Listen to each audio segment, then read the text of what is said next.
This is Sportish. Do it better. This is Sportish.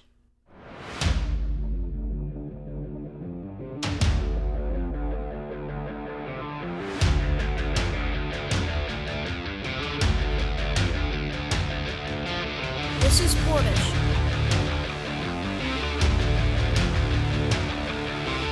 This is Sportish.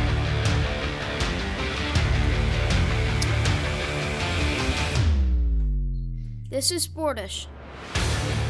This is Sportish. I'm Geoff Brault. He's Dr. Keith Strudler, the director of the School of Communication Media at Montclair State University. Our producer is Mike Wallace. We are here on For the Fans at now 3 p.m. on Thursday. Yes, every time we start a broadcast, we need to tell you what time it is. And right now, if you're on the East Coast, it's 3 p.m. So if you're trying to catch live Sportish, you want the first look at whatever ridiculousness we're talking about, you can now get it at 3 p.m. on Thursday, not midnight on late Wednesday, early Thursday, depending on perspective, not noon, not 2 p.m. No. 3 p.m. If you can't follow all that, you can always find us on YouTube. You can always find us at ftfnext.com, and you can always find us as a podcast wherever your favorite audio broadcasts are served. All right, Keith. Now that out of the way, this is our 51st show. That means we are one away from going 52 for 52 since we began this as an audio broadcast at the height of the pandemic last April. Now, full story, we had a radio show in the Hudson Valley region of New York for about 4 years. That went away for about 3 years. This pandemic happened and we were bored. No one had access to our opinions, so we started this show. By the way, just a one slight point of correction there. Someone in this house had access to my opinions, but did not want them. So I just want to make that clear. There was one person that had access to my opinions, not interested. So we needed to go in search of people that collectively wanted our opinions. Congratulations to all of you who have accepted that offer. We make a lot of jokes about the platforms that this show is on, about the quality of the program that we do.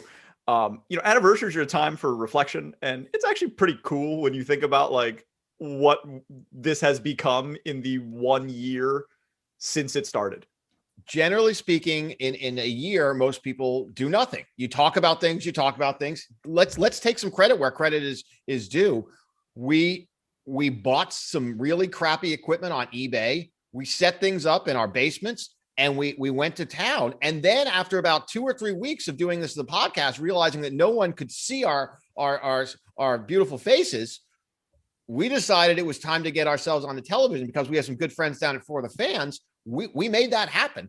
Neither you nor I, well, certainly media veterans, and I say that very conservatively, media veterans, we'd never produced our own television show. And here we are. And so here we are, and here you are. And I'll tell you what, if you like the first year, just wait till the second year. Just wait. This is kind of like, look, we're not the only media property that's going into round two. And we'll get into this obviously in future episodes. We're in many ways like our favorite reality TV show, Too Hot to Handle. As you know, and we're kind of the too hot to handle of the sports world. Too hot to handle. It's a sizzling hot sports property. Our takes are too hot. Everything's too hot. We're too hot. There's about to be a second season of Too Hot to Handle. And so it only seems appropriate. We're both going into our sophomore year together. And I expect just like our podcast, which you might want to go back and listen to, Too Hotter to Handle, or from the early days of Sportish, I wouldn't be surprised if Sportish Year 2 brings you some really interesting information about Too Hot to Handle Season 2, maybe some special guests. I don't know. Well, we're going to have to come up with something, because when we started the show, it was to chronicle sports return from a total shutdown, the global sports shutdown because of coronavirus. And now here we are 1 year later, vaccinated. A vaccine was created in record time, as fast as a vaccine has ever been created for anything before. Sports have all returned. Fans have returned to just about every major venue. And, it really feels like normalcy is starting to return. So we are going to have to reinvent ourselves in some way for year two. We are now, you thought that the vaccine might be the end of Sportish. Not so fast, my friend.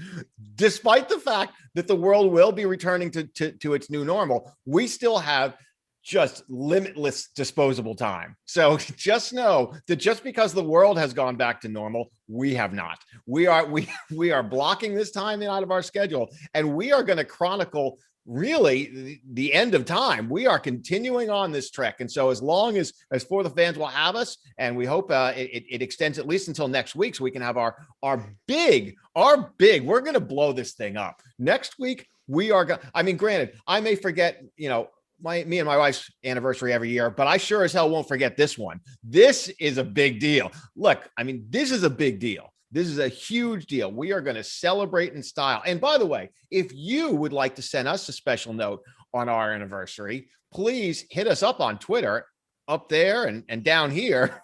Just let us know how much you've appreciated us being a part of your lives. Look, we're not going anywhere, because like Keith says, if you thought that the last pain of the COVID-19 pandemic is going to be that little pinprick in the shoulder as they fired some antibodies into your bloodstream, oh, no. Oh, contraire, my friend. We are coming back, and we are coming back spicier than ever. So just after you get that needle, and we encourage you to go ahead and get vaccinated, do the things that you need to do, then scorching hot takes right in the face. Well, because here's the other problem. We need to get this out, because otherwise we're just going to bicker with each other. The amount of salty commentary towards each other during the week on text, much hotter than what you're getting here. We have to get this out. This is the pressure valve. The world needs Sportish. The world needs sports, and we're going to bring it to you. So we've got a big show today, I know. We absolutely do. We're going to talk about outrage, the outrage that exists in the world about whether it's the fact that college athletes aren't getting paid or whatever else people want to be just so darn mad about all the time. And I also want to take a moment to talk about the stupidity of something that I heard a lot this week as it relates to the NCAA tournament. We'll get into that in a second. Stay tuned for some stupidity or some rebellion against stupidity. And also, baseball season is coming back, so there's a lot of new rules being tested in the minor leagues, and we're going to talk about whether we think those new rules might bring some more fans into the game. But first, Keith, there was a lot of sniping back and forth on our text this week for a great many reasons. But look, here's the point. Here's the point: is now you and I are both eligible for something. We are both eligible as recipients of the COVID-19 vaccine for a free donut at Krispy Kreme. Krispy Kreme is saying that if you go in, and you can do this, I believe, every single day, to Krispy Kreme with proof of your vaccination, you get a free donut. That's great, right? It's great, because if that, as they like to say, if COVID doesn't get you, the three. And by the way, it's every single day for a year, correct? You can go in. So I believe it is. Is there going to be some fatigue if you just keep walking into the same one over and over again? Feel like I'm back.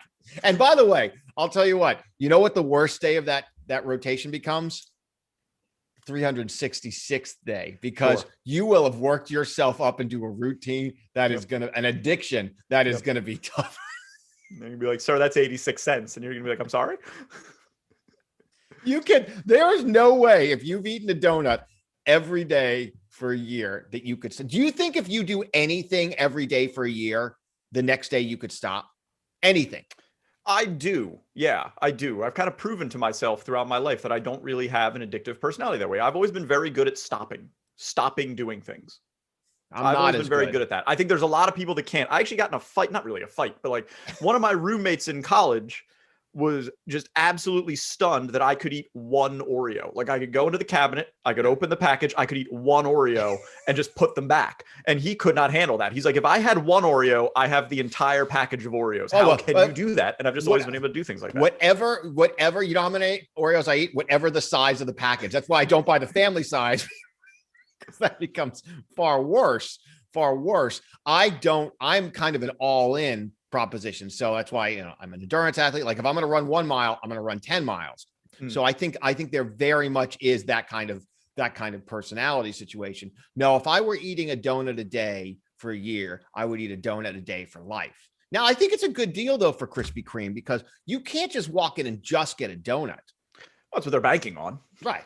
You got to get coffee, maybe, or a second donut. So I will say that's one of the few things I can just eat one of. A donut. Okay. Because I feel like a donut. Donuts are right below soft serve ice cream for me on my favorite sugary treats. Well, soft serve ice cream, as we all know, is the premier form of ice cream. We all know hands it. down. Anyone who goes to an ice cream stand that has the soft serve and a real soft serve, not like an afterthought. Sometimes they throw that crappy machine in the corner and it's really some kind of hybrid frozen yogurt machine. I'm talking about the full on, the real stuff, right? And so if you walk into that and you look and you're like, you could either get your soft serve or you go for, they have the hard ice cream. Anyone who gets the hard ice cream is a chump. I don't understand that. I think that's a real problem. I think it's a real, what's the word I'm looking for? It's a personality disorder. I have no other way to say it.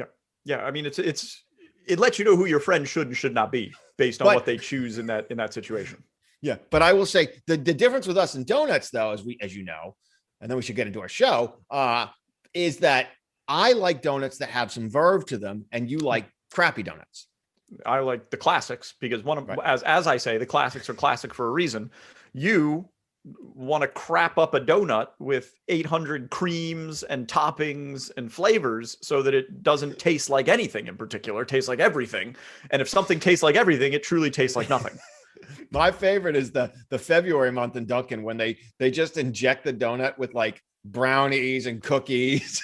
Just keep shoving. It's like they get a giant syringe and they put a hole in the donut and just kind of jam it all.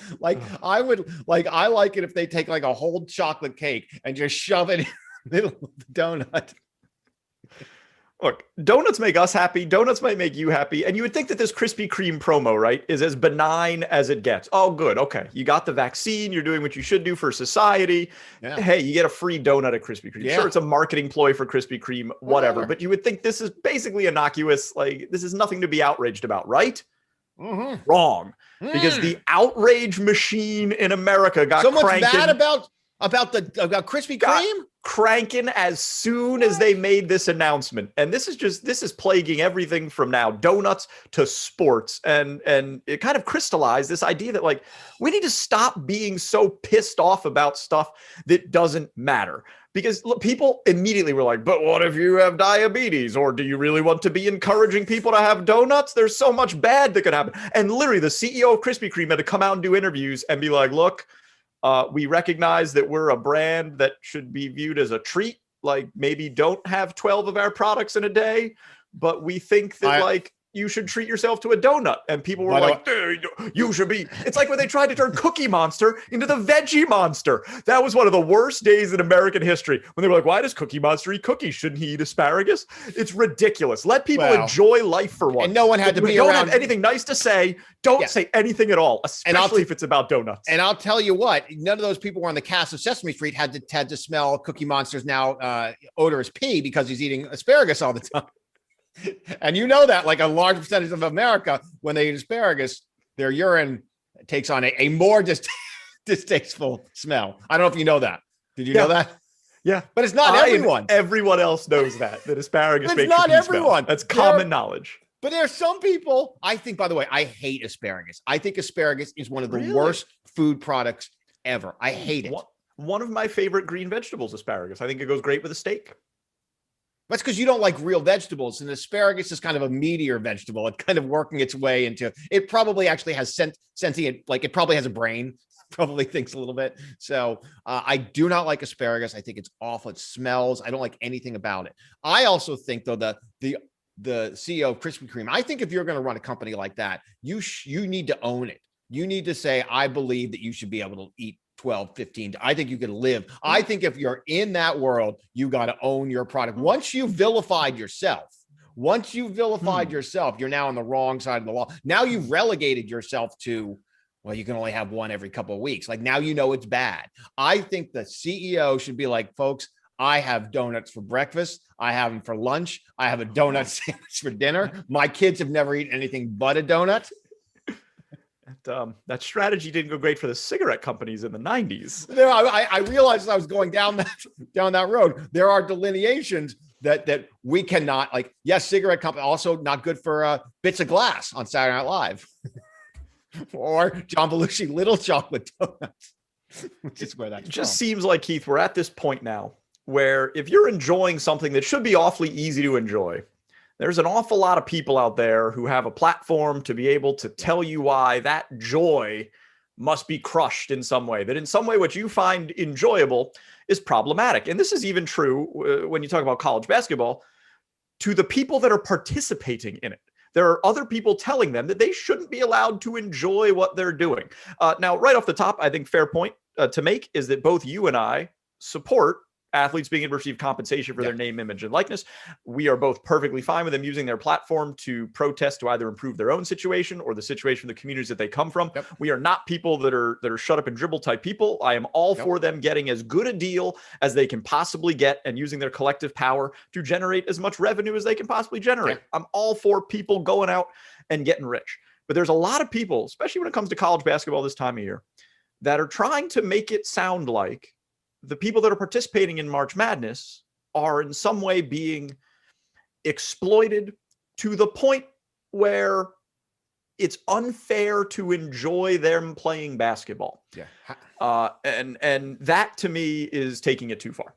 Yeah. And I think in many cases, and not in all cases, but in many cases, there are people that never participated in college sports, which I think, not that you have to have participated in something to be able to understand it, but certainly I agree with you. I think I agree with you completely that we all think that athletes should use their opportunity to negotiate. That doesn't mean they're going to get it, by the way. Just because athletes are saying, we demand this, there are a lot of college presidents and lawyers and people that are going to say, that's fine. Here's going to be the ramifications of that. And that's a negotiation, right? And that's something that we think is moving in a particular direction. I do think the image and likeness is obviously something that we see, kind of in close proximity. We also, I think it's entirely possible that certain programs will have enhanced stipends. I think there's going to be a lot of things that will, I think there's going to be a lot of things that might change in terms of athletes' ability to have other jobs, for athletes' ability to be able to transfer a little bit more freely. I think all of those kind of things are likely to happen.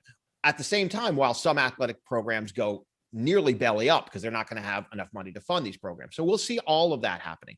I do agree, though, with you also that, or I do not believe that everyone who is a college athlete is inherently being exploited, nor that they want to do it. If you watch college basketball players, football players, any sport, at the end of their journey, at the end of their athletic journey, it is gut-wrenching. Like it really is like and I think we talked about this before, it's one of the most difficult moments that any college athlete will go through. And on top of that, while I do believe that many, and I won't say all, but many major Division I college athletics programs do not give athletes enough ability to be able to have a normal and effective college experience. And that means making sure they can take the classes they want to take, making sure they can pursue the majors. In some cases, if athletes are coming in without the academic foundation that they might need at a particular university, to make sure that they have that. I do believe, but that's been an ongoing process. And anyone who believes it's not better now than it was 20 years ago isn't paying attention. This is not the old Cincinnati basketball days, not to pick on anyone, of 25 years ago, where graduation rate of 0.0. Things continue to evolve, right? And so I believe all of those things need to be a continuous conversation about how that experience can be improved. That said, I don't think it is right for people on the outside to tell college athletes that they shouldn't enjoy their experience or that they're getting nothing out of it. Because again, there are plenty of people from the outside that will also recognize that there are the opportunity to play college sports at a high level and the opportunity, if it's done correctly, to have a free college education should not be completely discounted. And I think people on that side of the argument are kind of getting tired of that. And the idea that you can't enjoy college sports because there are things about it that you don't think are done correctly, it's beyond me. The word I bristle at is exploitation, because in our history and in our present, there are real exploitations going on in this world, and they are horrific. Playing college sports is not one of them. Now, that said, college athletes, the same way anybody who works a job, they are being capitalized on. We live in a capitalistic society. And so the NCAA and the large member institutions that make it up are absolutely capitalizing on student athletes for monetary gain. Same way, if you work in a bookstore, Your boss is capitalizing on your labor to sell more books and generate more money. Same way if you're LeBron James, who makes millions upon millions of dollars a year, someone is capitalizing on him to generate more revenue than they are giving him. That goes on all throughout the world. It does not mean that they are being exploited. And, that's why when you see like the not NCAA property movement, I think those things are great. You should come together to get the best possible deal that you can get. But let's all recognize that while you're fighting for better, it does not mean that your present is equal to exploitation. Yeah. And there are a lot, and this is, I think, a fairly memorable scene from Hoop Dreams, which was a film, documentary largely about the exploitation of young athletes, where I'm blanking on names of the athletes, but the athlete who his girlfriend, she was like, he was talking about him kind of being exploited. He was going to Marquette, and she's like, yeah, I work 3 jobs and I'm paying my way through community college. And she's like, and you're being like, I'm dying over here. And I think that was a moment of clarity of like, hold on, like yes, there are places in which other people are capitalizing off your talents, but do not kid yourself.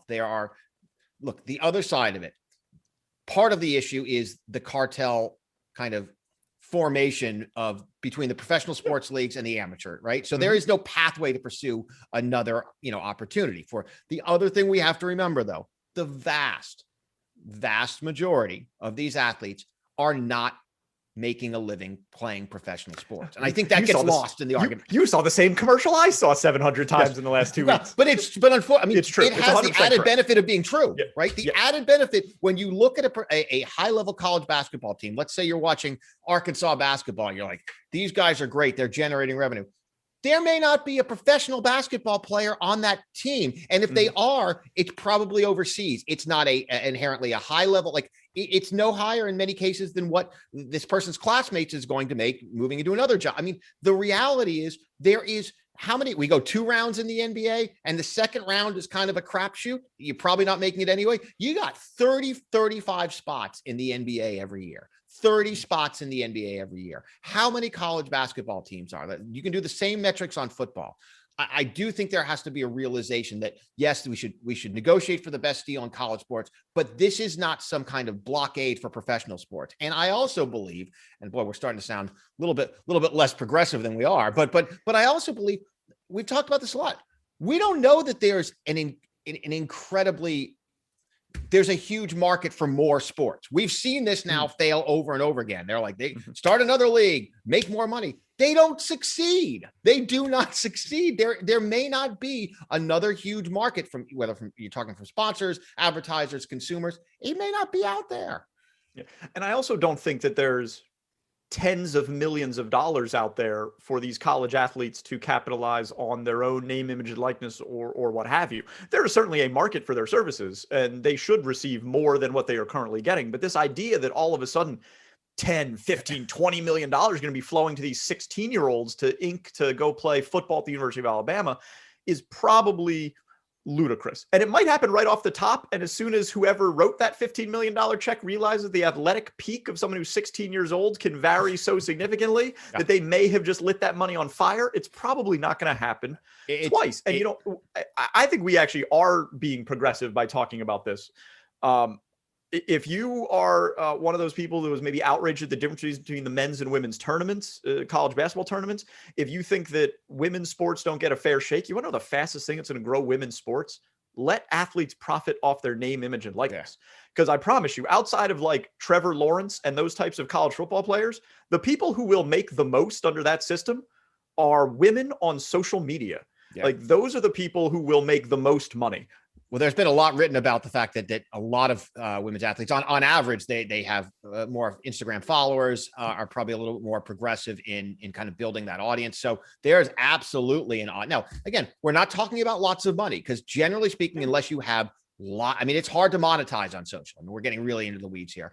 I think all of this stuff should be feasible. I think, look, the thing that everyone's like, oh, wait till the boosters, like, wait till they start writing $80 million checks. I agree. I think this is a lot of smoke and mirrors, a lot of worrying about nothing.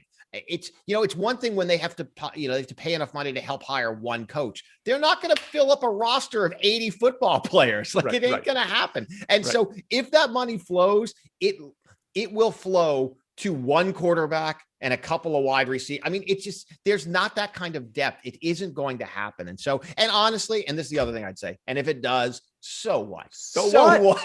Get your hands out of the other man's pockets. So what? If some 17-year-old can get $10 million because he's a heck of a quarterback, tip of the cap kid. Let's say there's some guy who runs a business who's making a car deal. It's always a car dealer because that's the stereotype. And he decides he wants to write $50,000 checks to everyone who plays for the Tulsa, the Tulsa football team this year. Have it. I picked Oklahoma because we always envision it's a car dealer in Oklahoma. Right. But I getting back to this whole outrage culture, I think the pandemic has clearly intensified. Like, for example, in my house, there was some outrage last night when I was sitting watching, just watching TV, and it usually goes like this. I'm not trying not to yell too much mainly because my wife's also in the house. And so you might, Keith, it's like, yep. Is that what you'd call cleaning a pan? And actually I didn't know how to answer that because my answer, if I were answering honestly, was yes. I think. Yeah. But the tone of the question led you to believe that might not be the correct response. I think we've all been there. But the correct response, it was what I considered. So if I'm answering honestly, yes, that was. But was it actually cleaning the pan? That may be no. So apparently, when there's still a white film at the bottom from a sauce, the answer is no. That's not clean. You don't leave a base layer. This isn't like a barbecue where you want a base layer of your embers. You're supposed to clean that part too. So at any rate, so yes. So the outrage culture is real. I do think, I do hope that look, there are things again about which we should be outraged at this point. First and foremost, people that have decided that they don't want to get a vaccine because they don't believe, I got plenty to be angry about. I want my kids to go back to school, and that ain't happening until everyone rallies around the idea that there's a real virus. We all got to shoot ourselves up in the arm, whether you like it or not. There's things we can all be outraged about, right? I want people to vote. I want a lot of stuff to get angry about, right? So the ability to enjoy college sports and to acknowledge that the athletes may also be reveling in the experience. Boy, I'll tell you what. Yeah. Bigger fish. Now I'll give you something to get outraged about. If you need to be outraged about basketball, be outraged about this. I was watching the UConn-Baylor women's game, one of the best basketball games played this season, and ended on a very controversial no call. Now, here is something that if you have friends that say it, if you say it yourself, yes, take a look in the mirror. You might be guilty of this. You need to stop saying stupid stuff like, well, the officials just weren't calling it that way today. If that is your justification for why something should not be a foul, I don't want to say what I think should happen to you because it's too extreme. It's too extreme. This point needs to be made. If they're just letting them play today. That is broadcast speak for the officials are doing a crappy job. The rules of basketball, the strike zone in baseball, whatever, they do not change based on the officials' whims of the day. No, but that's the whole baseball thing. Wait a minute. That's the whole baseball thing. Otherwise, why don't we set up the laser like we should and let the whole thing? Yes, but that's not what people want. But if you're doing a poor job officiating a game in the first half, it does not excuse you from continuing to do a poor job in the second half. So they've been consistent all day. No, if they've been consistently bad, they should stop being consistently bad immediately and improve. Time out. Are you telling me, because I know that game ended on a very controversial call, which Gino basically said, hey, what am I supposed to give it back? Right? I'd be like, right. No, and he's right about that. He's correct about that. And this is not about, by the way, whether you thought it was a foul or wasn't a foul. My personal opinion is that it was a foul, but that doesn't matter because whether it was or wasn't is irrelevant. Stop making excuses for the officials to be allowed to get it wrong. First of all, no one cares about this thing about which you seem to be completely outraged. Which is why it's a great thing to be outraged about. No one cares that you don't think stupid. It's so stupid to think this way. You're literally having an argument about a rhetorical way in which we frame officials. Imagine if the world worked this way. Imagine if your baseline was just what you decided to do off the top. Imagine if I show up for my first day of work and I go, all right, it's 10 p.m. or it's 10 a.m. I'm leaving for the day. And then for the rest of my career, when people are like, why does Jeff leave at 10 a.m. every day? They go, well, that's just the way he's been doing it. That's actually, by the way, that's not unlike how I handle a lot of work situations. So I got really nervous. When I started this new job a few years ago, because I was moving into a big shot administrative job, at least in my head. Mm-hmm. And I was like, I mean, you can imagine the things that are going through my head. Like, I'm going to have to show up at a certain time every day. Like, that people are going to accountable. They're going to listen to what I say. I found out real quickly that when you say things out loud that are sarcastic, not everyone gets that. Like, so, I mean, there are some things that I learned quickly, but my real fear was the expectation that I might have to wear a tie. That was my number, because this was back in the days when people dressed, wore pants, right? And so a full year ago, right? Yeah. Hard pants. I call those hard pants now. Soft pants, like your sweatpants, your pajama pants, your chinos, your suit pants. Those are hard pants. Has anyone used that before? The soft. That's a good way to distinguish, because it's hard. It's not just dress and hard and soft. Hard is your dress and all. Now, where does a jean fit in? Is a jean? That's a hard pant. A jean's a hard pant. Sweatpants, pajama pants, gym shorts. Those are your soft pants. There's a little crossover in the linen world when you get to the linen trouser. That could be a soft pant, but it's probably a hard pant. I think the best way to think about it is if you're wearing a pant that is more appropriate to be worn indoors, that's a soft pant. If it's more appropriate to be worn outdoors, that's a hard pant. So like right now, look, I know it's business casual on the top, but I am soft pant on the bottom. Keith, I don't know what your pant of choice I'm soft pant too. I'm soft pant too. I'll tell you what. So generally speaking, after hours is exclusively soft pant territory. As well, it should be. 5 p.m. is the limit on a hard pant.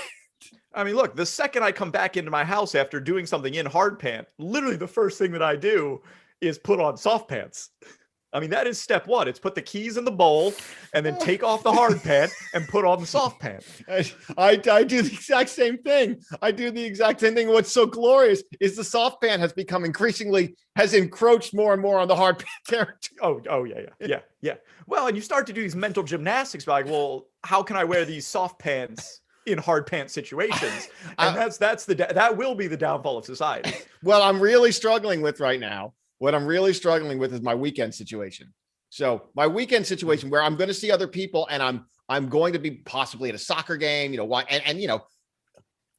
I don't know where the hard pant and the soft, like, I don't know when to make that distinction, right? I don't know where to make that distinction. Because I do want soccer games because these are people get away with track pants there. Oh, I'm wearing it, but I also want these people to have a certain opinion of me. I want them to think that I might be a hard pant guy. There's hard pant guys. Yeah, you could also get away with chinos there. Like, that's a tough situation. Chino's a tough one. I think you go on your jean. You go on your jean isn't acceptable, but I actually think that's a perfect situation for jeans with rips in them. I believe there is no perfect situation for jeans with rips in them. Especially a man of your. How old are you? I'm 50. You don't have jeans with like knee holes in the knees. They're classy. No, they're good. No. I feel like I'm talking to my teenage daughter. Do you want to buy the whole pant? What were we talking about? Full price for those? What was the question before we went to the hard pant, soft pant? Oh, it was about wearing the tie. All right. So I decided. Ties. Right. So I was really nervous about this. I was like, look, I'm going to go in for my first day of work. And obviously in your, rounds of interviews, you're wearing your ties, right? And you're putting your best self forward. So now I'm going in for the, now I've got the job and I'm going in. And so I had a long talk with Andra and I was like, what am I going to do? Because here's the problem. You establish that code on day one. You walk in with the tie and you're locked into the tie. So she said, you need to own your look on day one. Mm-hmm. And so I came in confidently into a room of ties, confidently with a jean hard pant, blazer, and a shirt, a nice, and a pocket square, as we've discussed. I dressed it up. I said, I'm going to be the pocket square guy, the cool hip Euro pocket square guy with the skinny jeans. I owned it. And you know what? From then on, I became the skinny jean pocket square guy. No one has ever asked me to wear a tie. And what it's also given me is headroom. So when we bring in a real guest, I put on a tie and people say, whoa. Everyone around me, they wear ties. No one says, whoa. But I put on the tie and people say something. It was a brilliant strategy. So I don't know what this was in reference to, but it's the officiating. Let me tie this. Let me make the full circle. Bring it around. So you don't. So my point is, I established a norm, and that was the norm that's going to work. You don't think that in a basketball game, let's say you have two really, and you watch a lot more basketball than I do, certainly live. You don't think that officials should establish kind of a norm around foul calls, or are you of belief that a foul is a foul? No, I absolutely do think the officials establish a norm around foul calls, and those norms are very nicely and specifically delineated in the rule book. We wrote down what a foul is. It doesn't change. You don't think in the last that's not to say they're going to get it wrong sometimes. Sometimes they're going to get it wrong, and there's going to be some instances that are awfully close. Maybe it's a foul, maybe it isn't. This does not discount judgment calls, and I'm not talking about officials' performance. What I'm talking about is fans that excuse poor officials' performance because they've been poor throughout the game. Or there's certain umpires in baseball who have had a bad strike zone for their entire career. It's like, well, you just know when so-and-so is back there that he's going to be 3 inches off the outside corner. That doesn't excuse their ineptitude. I happen to disagree with you. I think that refs can call a game they want to call a game. I think in football there's holding on every play. So I think there have to be some norms established. But I also know that we have a couple of huge stories, including one of global import, that we probably want to get to. So let's not. Well, look, we wanted to do like 25 minutes on the ship that blocked the Suez Canal. But unfortunately, Keith, I don't know if you've been following the news, that ship has sailed. So I don't know if we can talk about that anymore. I have a couple of questions, though. We spent a lot of time on outrage culture. Here's my question. Was question one, where is the Suez Canal? Because I learned that it is much longer than I thought. My God, it spans the entire northern part of Africa. Oh, does it? Yeah, the whole way. Well, because that probably answers my second question. If this canal is so real, is so very important, why is it so narrow? Could we not? Could we? Because it's. I mean, I get it. Whatever. Do we? I mean, was the guy or girl driving the ship? Were they drinking? Like what happened? No, it was a windstorm. A wind and sandstorm happened in Egypt, and it just blew the ship off course. So apparently, and of course this would be the story the ship would tell, apparently it was natural causes that caused it to head right into the bank. And it just lodged 13% of global trade for a week. But if that's going to be a thing, I think you should make the canal that's big enough that any ship should be able to do a 360 in. Don't you think that? I mean, that seems like it's okay. I mean, we got rivers all over the world. This seems to be a good time to point out to you that the ship that got stuck is roughly the size of the Empire State Building. Well, you can't tell that from the video. I'll tell you what. Maybe the canal is bigger than you think. It's that Did big. you think this was like a swimming pool? I thought it was like 6 to 8 lanes wide. I thought I could swim across it in 5 minutes. It's a big pool. That's a huge, but I'll tell you from the pictures, maybe they needed to have a person on the side and be like, this is the scale, like waving. Because they probably they were tiny because that canal is huge. I thought a person, you'd like see them. Wow. That ship's a big ship. That's a big ship. No wonder, because I was also like, why don't a few guys get into some rafts and just push the ship? But the ship is huge. You can't push that ship. So that ship is like when they say it's like steering the Titanic. It's literally like steering the Titanic. That's a big ship. Wow. The Empire State Building. You can put a lot of stuff on that ship. I'll tell you that. Well, yeah. You know why 13% of global trade was derailed, and we're all going to pay 60 cents more for gas for the next month. Well, no one drives anymore. But this is the other thing. Were there other ships behind them being like, yes, what's going on? Like, yes. Not only were there, this is one of my favorite things about this whole thing with the Suez Canal is they were originally like, oh, we're going to get this ship unstuck in 2 hours. So let's send a couple more ships into the canal. So they sent 12 more ships into the canal and then realized, oh, this is going to take us longer than we thought. So they were just floating there. They were just hanging out in the canal for like 4 days. Well, how'd they get out? Did they have to go backwards? They waited. They had to wait for the ship to get unstuck. They've been sitting in the canal for 12 days? Yeah, because as we learned, Keith, you can't turn around in the canal. Oh, they must have felt stupid when they went in and they were like, this is a bad idea. This is a bad. I guess you just hang out you just hang out. I mean, if you're a ship guy, you got stuff to do. You probably have a gym. Look, you probably have all been tested. It's probably the most fun place on earth. You got your whole group of buddies on the ship. You're all tested. No one's getting on, no masks. You're just doing your thing. I think actually, you know what? Put me on the ship. Yeah, you want to do the next broadcast from a container ship in Egypt? We did say, look, we did learn, by the way, we're on For the Fans in America, 3 p.m. on Thursday. We did learn that we appear in some, we don't know which, foreign countries. So somewhere out in the world, there is a country besides America in which we are the most popular. And I think we need to do our show live from whatever country that happens to be. Yeah. That's absolutely right. So we don't know which countries, we're not sure where they're airing. We don't know what these numbers are. But here's what I will say. If you want to be that country, I don't think it's going to take a lot of work. So if you want to be the country that gets to host, that gets to meet us at the airport with the signs and drive us home, and we will, unfortunately, we will have to stay at your house. Yeah, we do not have the budget for a hotel, nor do you have the budget for a hostel. So I hope you've done some grocery shopping. Also, Keith and I will both be in soft pants. Please don't judge us. I will say traveling in soft pants is far, because when you're in the soft pants that's a travel pant. Yeah, it's better. Do you think, can travel pants ever be kind of classy? Can soft pants be classy? I mean, can soft pants be classy? The people have tried with athleisure. They've tried to be like, you could wear a blazer over a sweatshirt. I don't think it works. Yeah. All right. I wanted to get the Suez Canal, but I know we have the biggest story, I believe. Don't we still have the biggest story yet to come?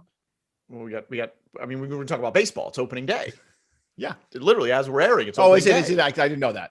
Yeah, today, opening day. So you get two choices. Look, we're kind of running up against time. Would you like to talk about the high school prospect who may have his college and professional career derailed because he observes the Sabbath and won't play on Friday nights or Saturday? Or would you like to talk about the new rules that Major League Baseball is testing in the minor leagues? What do you think? I honestly don't know.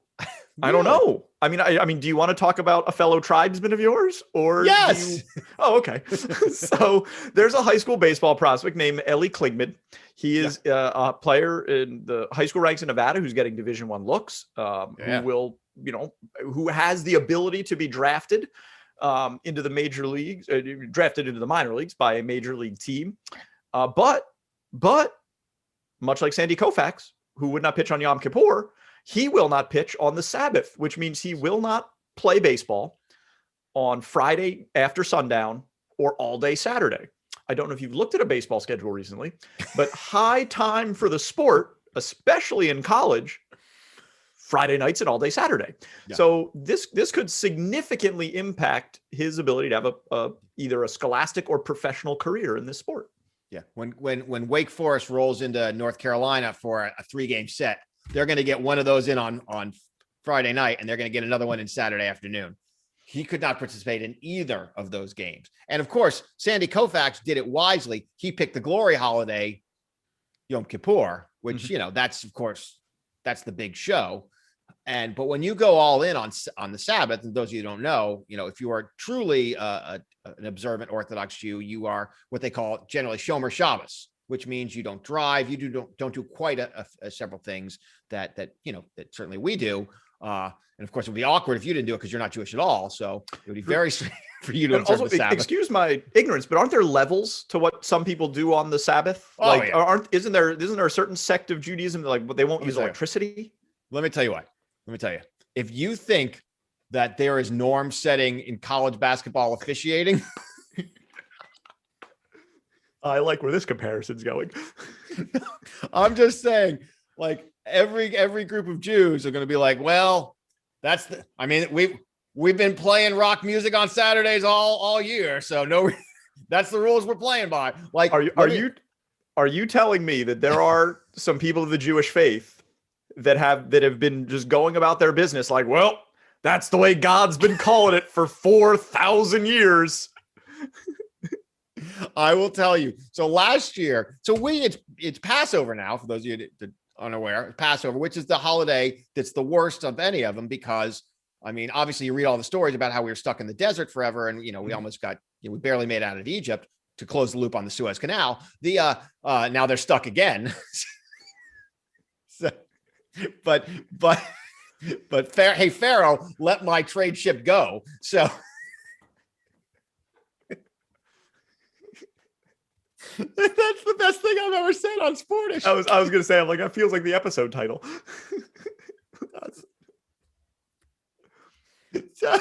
So last year, because the pandemic had really just kind of kicked in when Passover was, and I was like, look, folks, we're ordering like fake toilet paper off Amazon and deciding whether we're going to eat that because it's not like we're not going to start following all these rules about no bread. So we just didn't do anything last year. Once you go down that road once and you see what it's like to not observe Passover, it's like the 366th day of the donut. You want to do it again. So this year we've kind of climbed back into the Passover world of like, all right, no bread, folks. We're on the matzah train. But I will tell you, it's hard. So there are all sorts of levels, and everyone determines you have the relationship with your God. Interesting and there have only been a handful. Shocking. There have only been a handful of highly observant Orthodox Jews who have found themselves in positions to play professional sports. I find this shocking, but shocking. But for someone who once aspired to be the world's fastest Jewish triathlete and found out that might be the fastest when you insert anything in front of triathlete, that might be the best way to become fastest.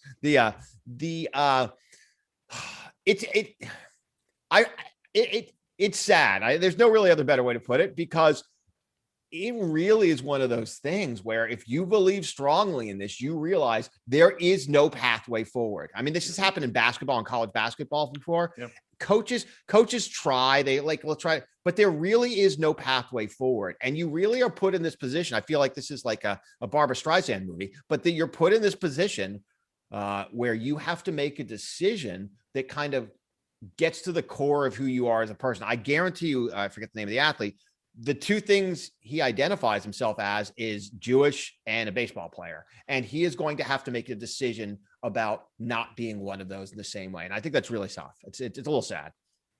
All right. There is no more path forward for this episode of Sportish. We are out of time. Remember, you can relive this episode on YouTube at ftfnext.com or wherever podcasts are served. For our producer, Mike Wallace, and my co-host, Dr. Keith Strudler, my name is Geoff Brault. Hey, next week, it's our 1-year anniversary. Can't wait. We'll see you then. Thanks for listening to Sportish. See you next time.